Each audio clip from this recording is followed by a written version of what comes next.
Right, so we're going to be responding to Konstantin Kisin from TRIGGERnometry talking to Mehdi Hasan and questioning him, really putting him in his place about Islamic terrorism. So Mehdi's going to try to squirm out of it, but Konstantin is going to hold him to the fire, as he always does. Make sure to like, subscribe, and share. Leave your comments. Follow me at Rafi the Realtor on the gram for all of your real estate needs in the Miami and greater South Florida area. You can support the channel by taking a moment to go to the Buy Me a Coffee link in the pinned comment or description. Without further ado, let's get into it. Been here for a couple of weeks now. In the time that we've been here, there've been four, I don't know if you necessarily describe them as, maybe I think they were 4 terrorist attacks committed by what we understand to be an Islamist. Do you see that as part of, you talked about blowback, do you see that as part of the blowback, or is there another reason this seems to be happening with increasing regularity in the United States? Yeah, it's a good question. It's very worrying. It's one of the things that keeps me up at night. I think the more we see that, the more we're going to see real fractured relations in communities. Islamophobia right now is already off the charts in the Republican Party. They're looking for any excuse. I don't know if you've seen the tweets from Andy Ogle saying Muslims are not part of American society. I didn't see that, no. This is a Republican congressman who said Muslims are not welcome in America. And there's another not one. Islamists, not There's immigrants. another one he keeps tweeting. There's a guy called Randy Fine. Yeah. He said, if I had to choose between dogs and Muslims, I'd choose dogs. Yeah. So there's some real, I mean, if you talk to Muslims who lived here after 9/11, I didn't, I moved here in 2015, but if you talk to Muslims in my wife's family, friends of mine, they will say the Islamophobia now is much worse than after 9/11. After 9/11, George Bush went to a mosque and said, Islam's peace. Donald Trump would never do that. And so in a climate of Islamophobia, of course, Muslims, any self-identified Muslim who carries out an act of terror against a synagogue or against a university or whatever it is of course, it's going to be morally wrong and a criminal act. But it's going to be a real disaster for community relations, for the political debate, for some of these cultural issues we talked about. I don't know what is motivating all these people. It's very hard to say. The guy who attacked the synagogue in Michigan recently, there's reporting that his 2 brothers were killed, their kids were killed. They were 2 Hezbollah people, That's right? what some people say not. We don't have a confirmation. Different media outlets. Some say Hezbollah, some say no. We don't know. But clearly he may have been, it sounds like he was pissed, right, about what happened in Lebanon. That doesn't justify what he did, but that sounds like that. There was another attack that same day or week in Virginia on a college campus from a guy who had been linked to ISIS, who had been released from prison. Again, don't know, because people say he was mentally ill. Muslims, we always joke that we don't get to be mentally ill, right? It's only the white mass shooter who gets to be mentally. Muslims, we never have any mental illness in our community. We're just all Islamists. But look, this is a country with a lot of violence, right? Gun violence is a thing of norm. Mass shooters are. So the night we went to war with Iran, there was an attack on an Austin bar. Yes. There was a mass shooting. That also is believed, some people are reporting, I haven't seen. Well, he was wearing a T-shirt saying property of Islam. And he had a flag, an Iranian flag, whatever. So there's some links. Yeah. But when that story first came out, most people just shrugged and said, oh, another mass shooting in a bar. It's just normal in this country. And then you throw in the political or religious angle, then it becomes a big news story. I think, to be fair, and I mean, your point about mentally ill, I haven't heard a Muslim be described as someone who had real mental illness. No, there's a famous Family Guy meme. Yeah, I'm familiar with it. But on the other hand, I also think that if you have a white guy and there's any connection to white supremacy, that also gets amplified, right? Sometimes. So when a mass If you look at the studies, actually, not really. It's like 8-to-1 ratio of like how much we talk about the motivations and religion of a Muslim shooter versus a white shooter. There's been a lot of studies done. Well, the point I was going to make is if someone is wearing a T-shirt saying property of Islam, or if someone is a member of ISIS, or if someone expresses allegiance to I'm agreeing with you. It's bad for Muslims. Well, let me just finish. So if someone expresses those views, it would be natural for us to talk about that. Yeah. Likewise, if someone expressed white supremacist beliefs while committing a shooting, like the guy in New Zealand or whatever. Or the people who attacked the Capitol, who Donald Trump pardoned on day 1. Many of them wore Camp Auschwitz T-shirts, carried Confederate flags. Right, and people focused on that. So and Trump pardoned them. Well, hold on, but you're derailing my argument. I apologize. I'm not a Trump advocate, right? I apologize. So my point is, the reason I asked you about this is obviously something that we have had to deal with in Europe extensively. Yes. And it feels to me, I don't think it's being talked about in this way here in the US, but it feels to me like it's coming to the US. Do you agree? I worry that you may be right. Especially. And why is that? Like, I mean, I don't want to make it all about blowback because it's not. But you can't. I mean, correlation is not causation. But I was a MSNBC anchor for 3.5 years. I can count on. I did a weekly, 2 weekly shows. Sometimes I used to do a nightly show. I can count on one hand, the fingers on one hand, how many times I talked about ISIS or Al Qaeda. Not because I was ignoring the story. It wasn't a big story. It went away.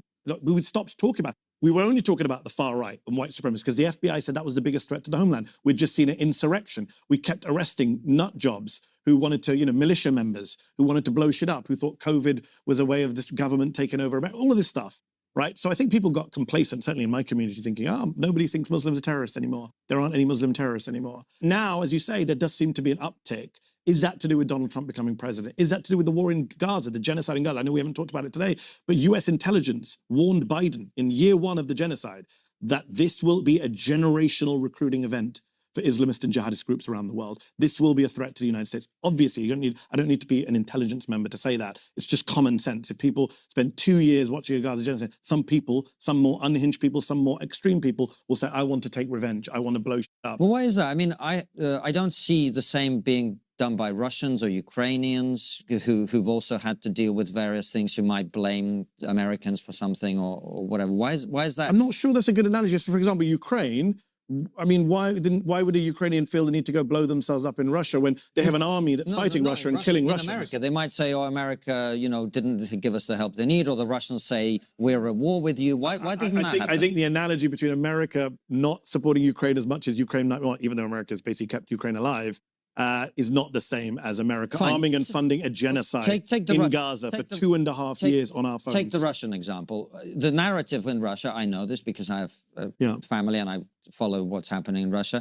The narrative in Russia is we're at war with America. Yeah, I don't see Russians blowing themselves up or throwing nail bombs or shooting people in bars up and down America. I think because they think that they can do the damage they're doing in Ukraine. I mean, this is the difference. And you could say the same thing about Jewish people and Israel. Well, they have an army that's bombing Gaza. Look, I'm not saying some crazy theory. This is something that's been testified to by history. Take Sri Lanka, for example. The people who invented suicide bombings were not Muslim.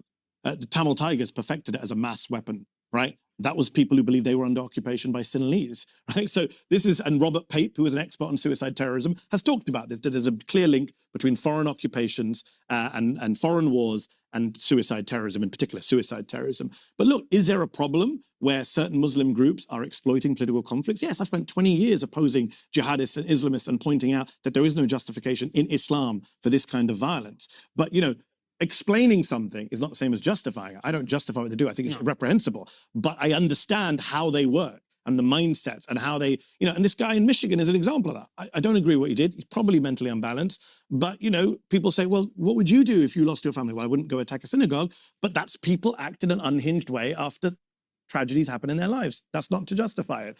Is it going to get worse? I hope not, but again, violence begets violence. We've seen that in Palestine. We've seen that with Hamas, right? Who knows what's going to come out of Gaza? But isn't that the exact logic that justifies America bombing the shit out of Afghanistan after 9/11? It doesn't justify it, but it explains it. Right. It does. I mean, so if you ask me why did America bomb Afghanistan, I wouldn't come up with I wouldn't say it's for the Bible or Christianity. I would say they did it because they got attacked and they wanted to attack back and make a show of force and do whatever they want to do. Doesn't mean I justify it. I didn't agree with the war in Afghanistan, but I understand it. What we refuse to do with our opponents and our enemies, especially the Muslim ones, is try and understand the mindset. We don't try and understand why Iran's doing what it's doing. No, I understand. I understand why Hamas does what it does and Hezbollah does what they do, but it's not because of occupation. It's because of Islamism. Hezbollah wouldn't have to deal with the problems it deals with if it wasn't attacking Israel. If it did not attack Israel, Israel would not attack Lebanon. If Hamas was not attacking Israel, Israel would not attack Gaza. That's the reality. You want to say that the Gazans are in a shitty position and there's a naval blockade? Well, why is there a naval blockade? Because of Hamas's unwillingness to accept Israel, the overall Gazan population not being willing to accept Israel, and Hezbollah being a Shia proxy of Iran, wanting to destroy Israel, use every excuse to do so because they're doing Iran's bidding. Khomeini was before he was taken out, was the Ayatollah, was the leader of Hezbollah as well. They're Shias. They're just based in Lebanon. So that's it's quite a bit different. agree with it, but they're not all crazy people. They actually have I their don't own think that- strategy and but some people suggest, oh, they're all just messianic people. You did say, Konstantin, so I'm going to bring this up because I watched you on Rogan. You did say on Rogan, oh, well, my Iranian guests tell me there's a 12-ish Shia Islam and they're messianic and they want to bring about the end of the world. That's not true. I'm a Shia Muslim. I'm telling you, Shia Muslim is not messianic. I mean, it is messianic in that we expect a Messiah to come just like Christians, a Mehdi. But there's no evidence that Shias in Iran are trying to bring about the end of the world and that's why they want nuclear weapons. So that kind of thinking is not helpful. I was quoting specific Yeah, people. and they're wrong, I'm telling you. Well, they're wrong. I'm only quoting them. And I think I made it clear that some people say that. I'm not, I mean, I think we had this conversation with someone else the other day. I'm not convinced of this idea that they want nuclear weapons and the first nuclear weapon they get, they're going to drop it on Tel Aviv. Insane. I'm not convinced about that. I think there are some people... By the way, Israel has nukes. Can I just remind, we haven't said that in this whole conversation. Israel illegally has nukes. You keep throwing stuff in that's not No, but it's relevant to related. the conversation. It is relevant. Come on, we spent an hour, half of the talk talking about Iran's nuclear program. I forgot to point out to the viewers, Israel has nukes. Mehdi, when we had Yossi Cohen, who was the former head of Mossad, I literally made a joke which exposed the fact that Israel has nukes. Of course, Israel, everyone knows Israel has nukes. No one denies it here, right? But what we've done here is we've derailed the conversation we're actually having. The point I was making is, I suspect Iran wants nuclear weapons for the same reason that any country would want them, as we talked about earlier. Anyway, appreciate you coming on. Okay, thank you for having me. Thanks for the conversation. Thanks for your time. Apologies for confusing you both. You look so similar. You're more offended by that. I don't know who's more offended by that. We're both offended. So as all these reform Muslims like to say, it's funny how his name is Mehdi. His name is Mahdi, which is the Messiah for I believe it's all Muslims, but definitely the Shias. And if you don't think the Iranian leadership believes in that, you're delusional. And to take Mehdi's word for it would be beyond idiotic. With that said, make sure to subscribe, like, and share. Leave your comments. Let us know if you think suicide bombings are a moral means, are a just means to opposing occupation, as they like to say. Is it justified? Is it something we can understand? Make sure to follow me at Rafi the Realtor on Instagram for all of your real estate needs in Miami and the greater South Florida area. And you can support the channel by going to the Buy Me a Coffee link in the pinned comment or description. Until next time, peace.